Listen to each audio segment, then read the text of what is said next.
আমি একটা সাপ মেনে গরু পেটে একজন চলো একজন না গরুর পেটে একজন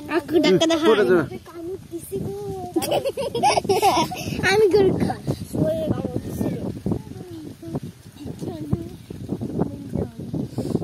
সময় মুখ দেখা যায় না নিজে উমে থাকে তা তোমার এ তেল লইল হ্যাঁ